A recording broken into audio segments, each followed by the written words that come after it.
बच्चों, welcome to my YouTube channel. आज हम करेंगे भूगोल का चैप्टर नंबर 8, जिसका नाम है भारत, जलवायु, वनस्पति तथा वन्य प्राणी। और मैंने आपके लिए बहुत ही छोटे छोटे आंसर लिखे। आई होप आपको अच्छे से समझ आ जाए सारे आंसर, और आप इन्हें कॉपी पर नोट कर लीजिएगा। ओके बच्चों, हम आज की वीडियो अब शुरू करते हैं। तो प्रश्न नंबर 1 है, ये एक्सरसाइज क्वेश्चन है। प्रश्न नंबर 1 का पहला पार्ट है, कौन सी पवन भारत में वर्षा लाती है? यह इतनी महत्वपूर्ण क्यों है? मतलब पवन मतलब हवा, कि किस हवा से भारत में वर्षा होती है और ये इतनी ज़रूरी क्यों है? तो इसका आंसर है, उसका उत्तर है, ये मानसून के आने तथा आगे बढ़ने का मौसम है। मतलब जब वर्षा आती है तो वो तो कोई नया मौसम आने वाला होता है या फिर जाने वाला होता है। जैसे सर्दी आती तब भी बारिश होती है और गर्मी आती तब भी बारिश होती है उससे पहले। तो इस समय जो हवा होती है बंगाल की खाड़ी तथा अरब सागर की स्थल की ओर बढ़ती है।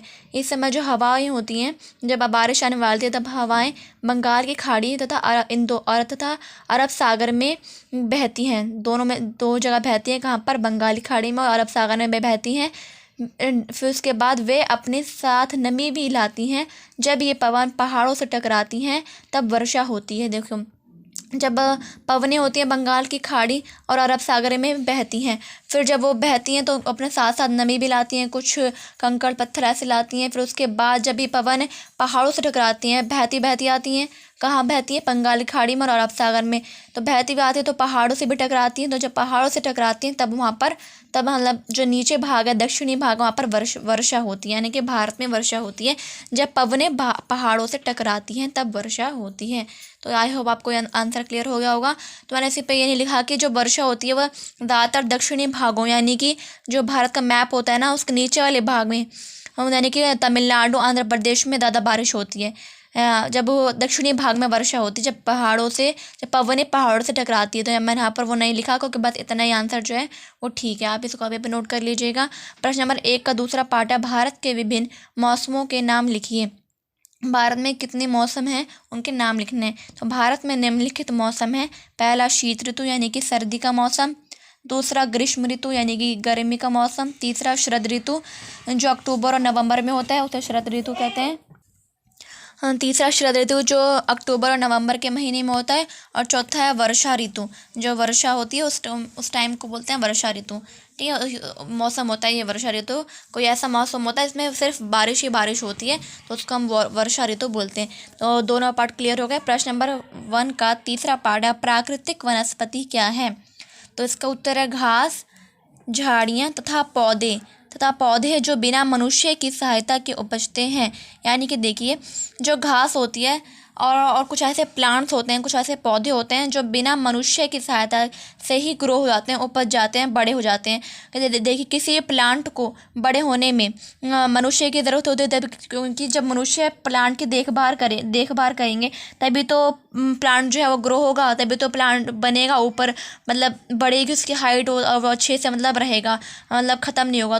तो इसलिए ना, कुछ ऐसे प्लांट्स होते हैं, कुछ ऐसे घास झाड़ियाँ होती हैं जिन्हें मनुष्य की सहायता नहीं होती, उन्हें प्राकृतिक वनस्पति कहते हैं। तथा कुछ ऐसे वृक्ष होते हैं, कुछ ऐसे वृक्ष मतलब पेड़ होते हैं जिनमें पत्तियों की मात्रा बहुत कम होती है।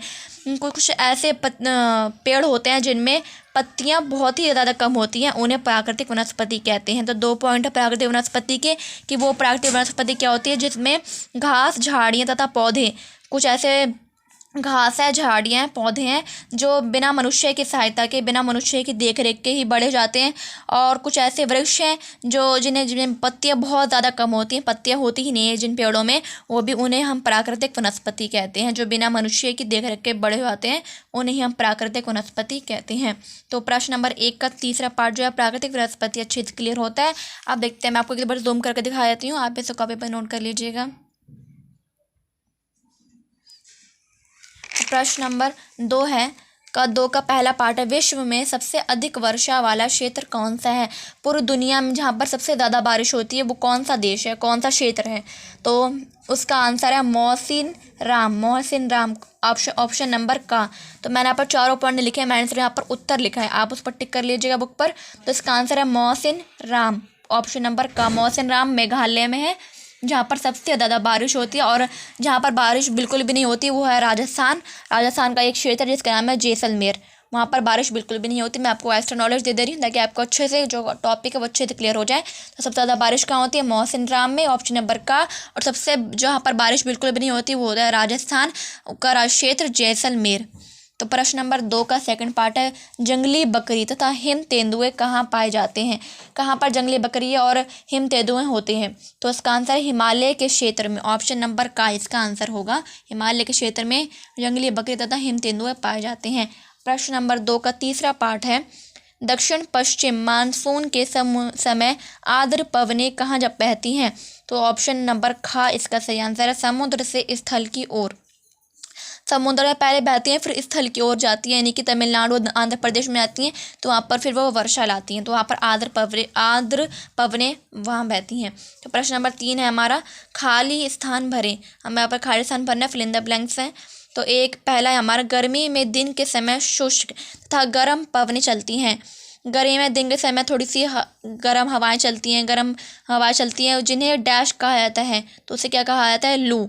आपने कई बार सुना भी होगा, मम्मियाँ कहती हैं लू चल रही है, मतलब कि जब गर्मियों में जब दोपहर में वो चलती है, शुष्क हवाएं चलती हैं, गर्म हवा चलती है, तो उन्हीं को हम लू कहते हैं, जो गर्मियों में चलती हैं। सेकंड पार्ट है, आंध्र प्रदेश तथा तमिलनाडु में डैश के मौसम में बहुत अधिक अधिक मात्रा में वर्षा होती है। आंध्र प्रदेश तथा तमिलनाडु में जलवायु के मौसम में, अब पूछ लिया पेपर में कि आंध्र प्रदेश तथा तमिलनाडु में कौन से मौसम में बारिश होती है, अधिक मात्रा में वर्षा होती है?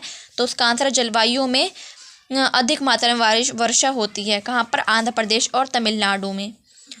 प्रश्न नंबर 3 का तीसरा पार्ट है, गुजरात के डैश वन डैश का निवास है? गुजरात के गिर वन एशियाई शेरों का निवास है। जो गिर वन मतलब वन का ये नाम है गिर, वहाँ पर एशियाई शेरों का निवास, वहाँ पर एशियाई जो शेर होते हैं वहाँ पर गुजरात के गिर वन के पास रहते हैं।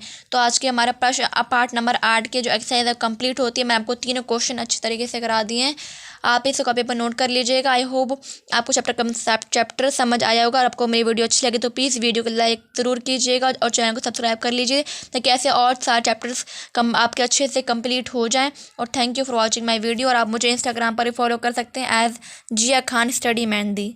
Thank you for watching my video. अगली वीडियो में मिलते हैं।